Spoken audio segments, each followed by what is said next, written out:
Hello दोस्तों।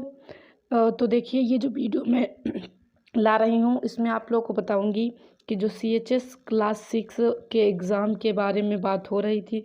JNV class 6 का exam तो हो गया है, लेकिन अभी CHS क्लास 6 का एग्ज़ाम अब पर भी रुका हुआ है, तो उसी के बारे में बात करने वाली हूँ। आप लोगों को पहले भी पता है, मैं आप लोग को यहाँ बता दूँ अगर नहीं भी पता है तो। CHS क्लास 6 देखिए, 6 और 9th फिर 11 इन लोग का एग्ज़ाम आखिरकार होगा कैसे, ठीक है। इन तीनों के बारे में मैं यहाँ पे बता दूंगी।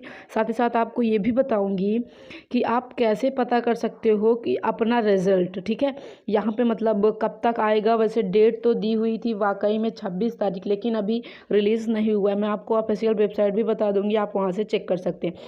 ये PDF मैंने ऑफिशियल वेबसाइट से ही डाउनलोड किया है। यहाँ पर आप देख सकते हैं, सूचना काशी हिंदू विश्वविद्यालय के द्वारा दी गई है।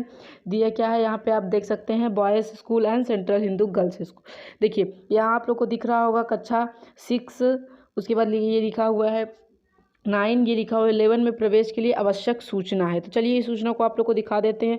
आप लोग को भली बात ही पता है कि इस कोरोना के सीज़न को देखते हुए वहाँ के जो माननीय कुलपति जी थे, उन्होंने इस पेपर को आयोजित न कराने का निश्चय लिया था। उन्होंने एक नई प्रणाली को अपनाया था। पिछले साल भी इसी प्रणाली से पेपर हुआ था।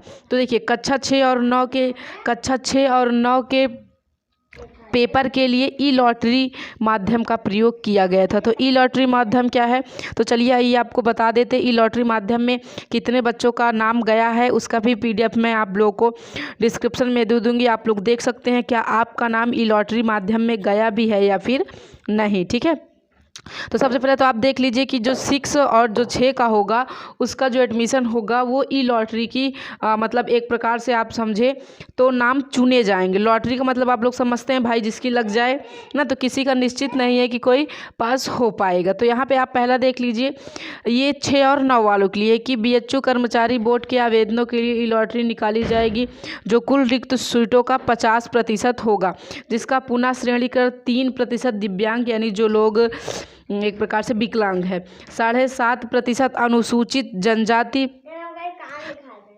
7.5% अनुसूचित जनजाति मतलब SC/ST हैं, ठीक है, ST हैं। ये अनुसूचित, दोनों ही अनुसूचित जनजाति हैं क्या, ये अनुसूचित जनजाति जो है ना ये ST में आते हैं, और अनुसूचित जाति ये SC, जिसको हम लोग SC कहते हैं, ठीक है।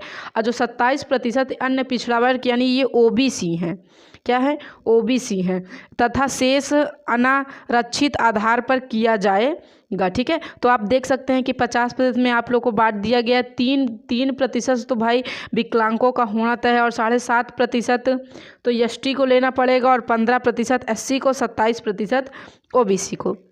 इधर आप लोग देखिए कि शेष सीटों को निम्न प्राथमिकता क्रम के अनुसार ई लॉटरी द्वारा आवंटित किया जाएगा। मतलब जो सीटें बचेंगी उसको फिर से ई लॉटरी द्वारा बांट दिया जाएगा।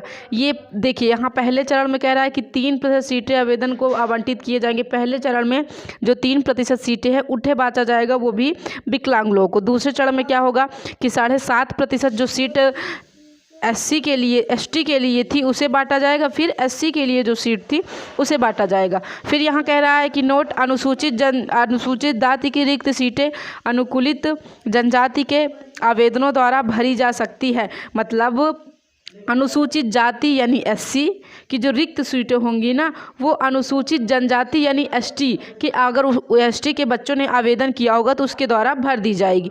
और कह रहा है कि विलोमतः अनुसूचित जनजाति यानी ST की रिक्त सीटों को अनुसूचित जाति यानी SC, अगर SC के बच्चे कम हैं तो ST से भर दिया जाएगा, अगर ST से बच्चे कम हैं तो SC के बच्चों को लेकर भर दिया जाएगा, ठीक है। उसके बाद देख लीजिए, कह रहा है कि 27% अन्य पिछड़ा वर्ग नॉन क्रीमी लेयर के आवेदनों को आवंटित की जाएगी, 27%। और तीसरे चरण में क्या है कि द्वितीय चरण के बाद शेष से अनारक्षित आवेदकों को आवंटित की जाएगी, ठीक है। उसके बाद प्रत्येक चरण की परीक्षा सूची भी तैयार की जाएगी। तो ये हो गया 6 वालों का और 9 वालों के एडमिशन के बारे में बात, ठीक है। अब आइए बात कर लेते हैं 10 वालों का एडमिशन कैसे होगा। तो 10 वालों का एडमिशन बहुत ही अच्छा हो सकता है, बहुत ही अच्छा ऑफर। सॉरी 10 नहीं, 11 वालों का एडमिशन, ठीक है। 11 वालों का एडमिशन कैसे होगा, तो इनके पास बहुत ही अच्छा ऑफर है। परसेंटेज के यहाँ पे देखिए कह रहा है ना कि कक्षा 11, कक्षा 10 की मेरिट के आधार पर आपका एडमिशन होगा। अगर आपकी कक्षा 10 में जितना अच्छा नंबर होगा आपका उतना ही अच्छा एडमिशन उतना ज़्यादा चांसेस है एडमिशन होने के। तो यहाँ बाकी सारी चीज़ें आप लोग देख सकते हैं, बाकी सारी चीज़ें पढ़ भी सकते हैं। मैं इसका भी लिंक आप लोग को डिस्क्रिप्शन में दे दूँगी, आप लोग पढ़ लेना, ठीक है। यहाँ पे कुछ सब्जेक्ट के बारे में भी दे रखा है। आइए बात कर लेते हैं। तो यहाँ पे सबसे पहले एक चीज़ पढ़ लीजिए, कुछ कह रहा है कि उपयुक्त परिवर्तन के दृष्टिगत रखते हुए कक्षा 6 सभी समूहों के शुल्क पंजीकृत आवेदकों को कक्षा 10 का अंक पत्र, अच्छा कक्षा 11 है, सॉरी 11 के लिए ही नोटिस है, ठीक है, अपलोड किए करना होगा। मतलब कि कक्षा 11 वाले पहले अपने कक्षा 10 का वो देंगे, मार्कशीट देंगे, उसी के आधार पर उनका रिजल्ट आएगा। यहाँ पे देख लेते हैं, लॉटरी हो गई थी हमारी 25 तारीख और 8वां महीना सन 2021 को लॉटरी हमारी हो चुकी है। अब बच्चों यदि आपको जानकारी लेनी है तो कह रहा है कि सहायता दूरभाष नंबर, अगर आपको कुछ मतलब जानकारी चाहिए अपने, तो अगर आपने 6 का फॉर्म भरा है तो आप इस नंबर पे कॉल करें, अगर आपने 9 का फॉर्म भरा है तो आप इस नंबर पे कॉल करें, यदि आप 11 का फॉर्म भरा है तो इन तीनों में से किसी से भी ट्राई कर सकते हैं। उसका जो टाइम है वो 10 बजे से, सुबह 10 से 4 बजे तक ही कर सकते हैं। 10 बजे से पहले ना करें, 4 बजे के बाद ना करें। तो आप देख सकते हैं कि 6 वालों के लिए खास तौर पे आप लोग इस नंबर पे फ़ोन करके पता कर लीजिए कि रिज़ल्ट कब तक आएगा और आप लोग अपडेट क्यों नहीं किया जा रहा है। जब बात हुई थी 26 तारीख को, तो 26 तारीख तक अपडेट क्यों नहीं किया गया, आप इस पर फ़ोन करके संपर्क कर लीजिएगा। कोई भी इन्फॉर्मेशन मिलेगी तो हमें ज़रूर बताइएगा। फिलहाल आई होप वीडियो अच्छा लगा होगा। चलिए मिलेंगे आप लोगों को इस CHS के बारे में खोजबीन करके बताते हैं कि रिज़ल्ट कैसे पता करेंगे।